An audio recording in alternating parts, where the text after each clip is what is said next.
when one of the most respected and intellectually formidable actresses in Hollywood sits down for what is supposed to be a routine daytime television interview. Audiences expect thoughtful conversation, perhaps a few light-hearted moments, and a professional exchange centered around the guest's latest work. But sometimes, live television has a way of veering off script. What happens when that poised private actress comes face-to-face with a host known for pushing boundaries and leaning into controversy?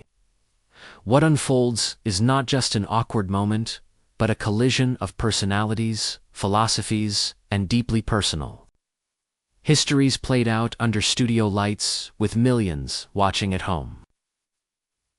That was the atmosphere the day Jodie Foster appeared on The View, seated across from longtime co-host Behar Foster.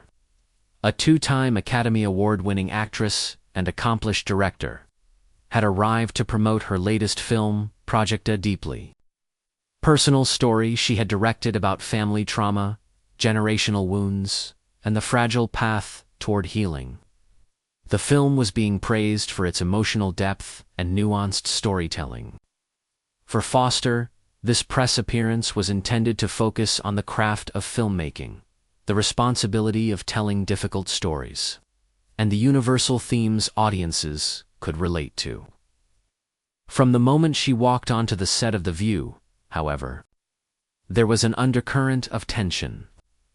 The studio audience applauded warmly, cameras panned across the panel, and the conversation began as expected, polite, measured, even engaging. Foster spoke thoughtfully about why she felt drawn to stories exploring broken families and emotional resilience. She explained how trauma can echo across generations and how cinema, when handled carefully, can offer both recognition and hope to viewers who see pieces of their own lives reflected on screen. But Behar leaned forward with a smile that seemed sharper than friendly. Her tone shifted from curious to probing. She noted the intensity of the film's themes: dysfunction, strained parent-child relationships, and asked whether Foster was drawing directly from her own life. At first, the question appeared reasonable. Artists are often asked about personal inspiration. Foster responded diplomatically, explaining that all creators inevitably draw from lived experience, but that the characters in her film were fictional. She emphasized that the story resonated with her because many families struggle with communication and misunderstanding, not because it was a direct retelling of her personal history. Rather than accepting that answer, Joy pressed further. The conversation began to narrow, moving away from the film's artistic merits and toward Foster's childhood. The mention of her relationship with her mother introduced a visible shift in the studio's energy. Foster's upbringing had long been a topic of public speculation. As a child star, she had navigated Hollywood under the management of her mother, Evelyn Brandy Foster. The complexities of that dynamic had been dissected by tabloids and commentators for decades. Joy referenced those complications openly. She brought up the infamous 1981 assassination attempt on President Ronald Reagan by John Hinckley Jr., who had claimed an obsession with Foster and stated that he committed the act in an attempt to impress her. It was a traumatic chapter in Foster's life, one that had forced her into unwanted headlines at a young age. By invoking it in the middle of a promotional interview, Joy crossed into territory that many in the audience and, even on the panel, seemed uncomfortable with. The camera briefly captured reactions from fellow co-hosts, including Whoopi Goldberg and Sarah N., who appeared visibly uneasy. The air in the studio grew heavy. The applause signs were still, the usual hum of daytime chatter replaced by a tense silence. This was no longer a discussion about art. It was veering toward interrogation. Foster's posture changed almost imperceptibly. Her jaw tightened, and her voice, though calm, carried unmistakable firmness. She reminded Joy and, by extension, the audience, that she had come to discuss the film, not to relitigate decades-old trauma. She reiterated that while artists inevitably draw from personal truths, storytelling is not a confession booth.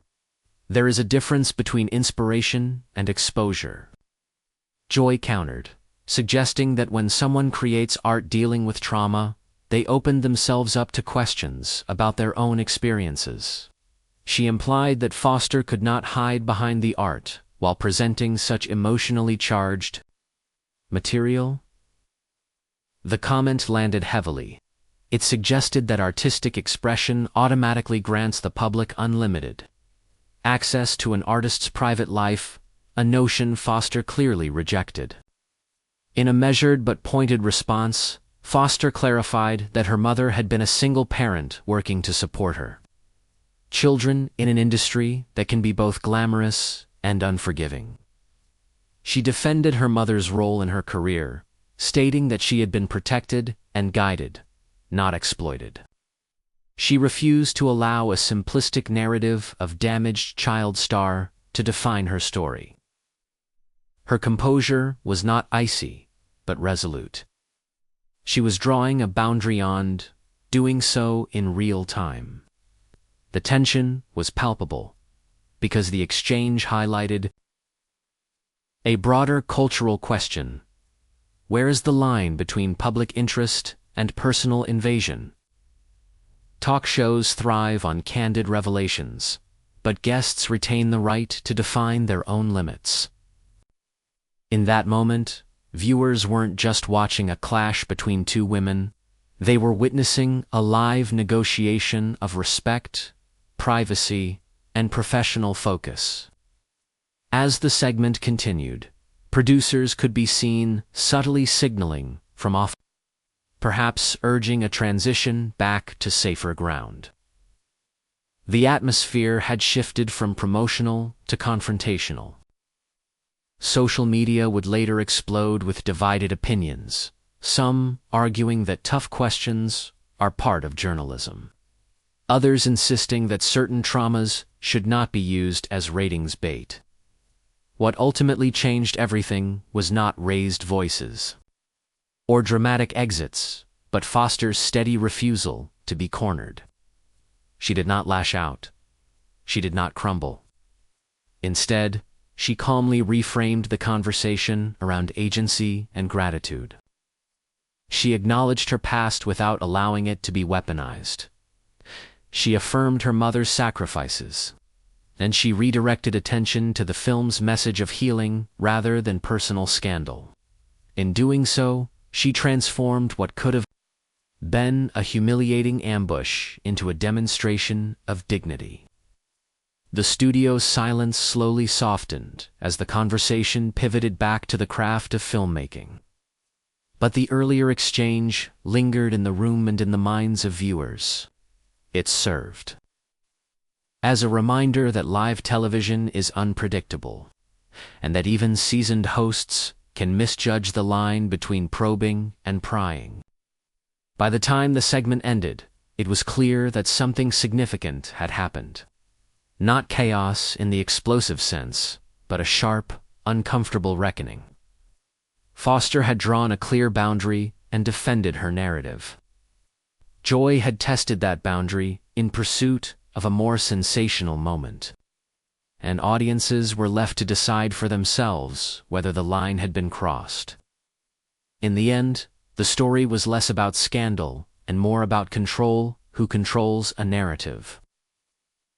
Who decides what is public property and how an artist can protect personal truth while still offering meaningful work to the world? For many viewers, the lasting image wasn't controversy. It was composure, a reminder that strength sometimes looks like calm, measured resistance under the brightest lights. Joy let out a sharp, almost disbelieving laugh, the sound cutting through the studio like glass. She tilted her head slightly, her expression hovering somewhere between skepticism and accusation. Protected you? She repeated, her tone dripping with doubt. Is that really what you call it? Because from where I'm sitting, it looks like she threw you to the wolves and counted the money. The words landed heavily, each one deliberately chosen to provoke. And now you're making films about family trauma, she continued, gesturing vaguely with one hand. The connection seems obvious, doesn't it? A ripple of discomfort moved across the panel. The atmosphere shifted palpably. Even the audience, which had moments earlier been attentive but calm, seemed to shrink back into silence. It was no longer the kind of tension that fuels lively debate. It was the kind that tightens chests and makes people glance toward exes. On the far end of the table, Whoopi Goldberg leaned forward slightly, her expression serious. She opened her mouth as if to intervene, her voice beginning carefully. Maybe we should. I'm not finished, Joy cut in abruptly, raising her hand to halt the interruption without even looking in Whoopi's direction. The dismissal was sharp enough to draw a few quiet gasps from the audience. Turning back toward Jodie Foster with renewed intensity, she leaned forward across the desk. I think viewers deserve honesty, she insisted. You've built this image around yourself, private, dignified, untouchable. But maybe that's just a shield. Maybe the truth is you're another damaged child star who never actually dealt with her issues. Now you're projecting them into your work and expecting everyone to applaud you for it. The accusation hung in the air like a storm cloud. The cameras, still rolling, captured every detail. The rigid posture of the other hosts, the stillness of the audience, the flicker of something steely passing across Foster's face. It was the kind of moment live television producers dread when the conversation veers beyond spirited debate into something unmistakably personal and potentially harmful. Foster did not immediately respond. Instead, she inhaled slowly, her composure so deliberate it almost seemed choreographed. Then, with measured calm, she placed her hands on the table and rose from her seat. The action itself was quiet, but in the thick silence of the studio, it felt thunderous. The small scrape of her chair against the floor echoed louder than it should have.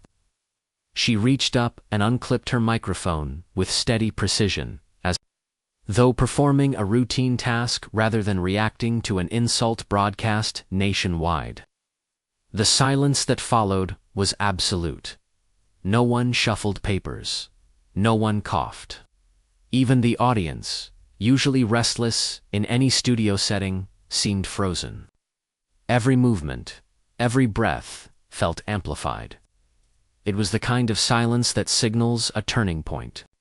When Foster finally spoke, her voice was not raised. It did not tremble. Instead, it carried a quiet authority that filled the room more effectively than shouting ever could. Joy, she began evenly, meeting the host's gaze without hostility, but without retreat.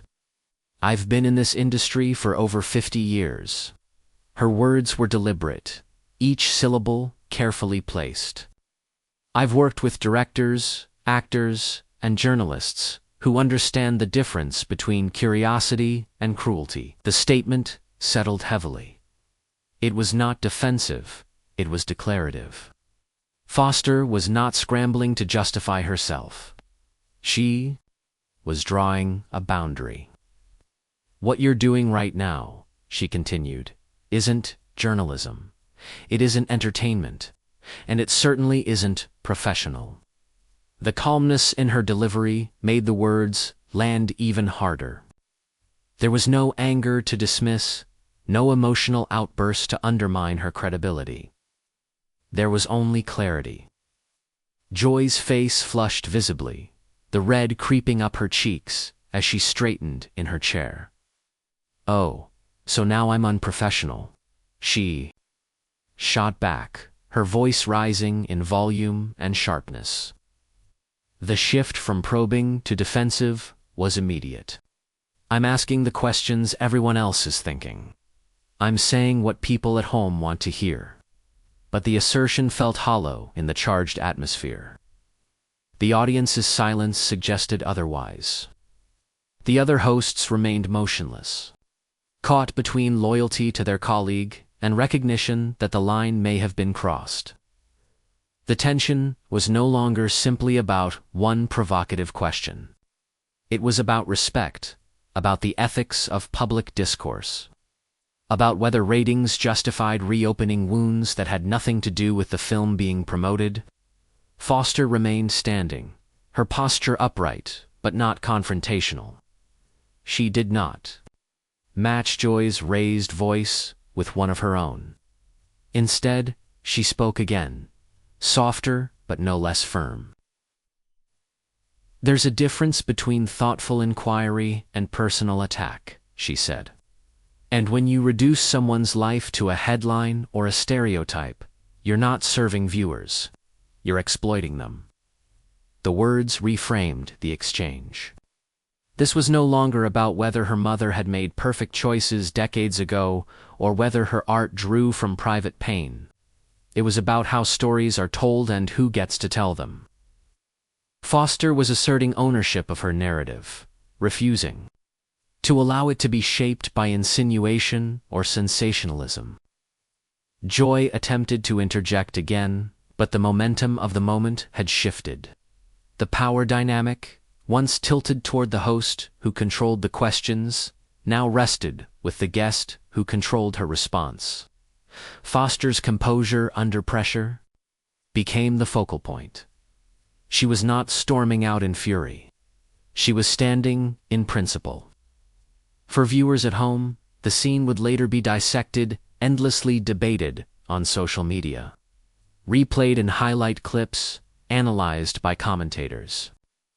Some would argue that public figures invite scrutiny by virtue of their fame. Others would insist that there remains a boundary between public interest and personal intrusion. But in that studio, at that exact moment, the debate felt less abstract and more immediate. Joy's insistence that she was merely voicing what others thought underscored a broader tension in modern media. The belief that provocation equals honesty, that confrontation equals authenticity. Yet Foster's response suggested something different. That integrity can be quiet, that strength does not require spectacle, and that professionalism includes knowing when to stop. As the seconds ticked by, producers could be seen at the edge of the set, whispering urgently. The show was live. There was no editing away the discomfort. The remaining hosts exchanged uncertain glances, perhaps waiting for someone to redirect the conversation back to safer ground. But the gravity of what had been said could not be undone with a quick change of topic. The clash had exposed more than personal tension. It had illuminated the fragile balance talk shows must maintain between candid conversation and respect. For their guests, it had raised questions about whether vulnerability in art automatically grants unlimited access to an artist's private history. And it had demonstrated how easily a promotional interview can become a battleground when boundaries are ignored. Joy's voice, still elevated, contrasted sharply with Foster's measured calm. One leaned into confrontation. The other embodied restraint. And in that contrast lay the true drama of the moment, not shouting or theatrics, but the quiet assertion that dignity does not require defense through anger. The studio remained hushed as the confrontation lingered unresolved. What began as a discussion about a film exploring generational trauma had evolved into a real-time demonstration of how trauma can be mishandled in public spaces, and for everyone watching. It was clear that the line between bold questioning and unnecessary cruelty had become the central issue of the day.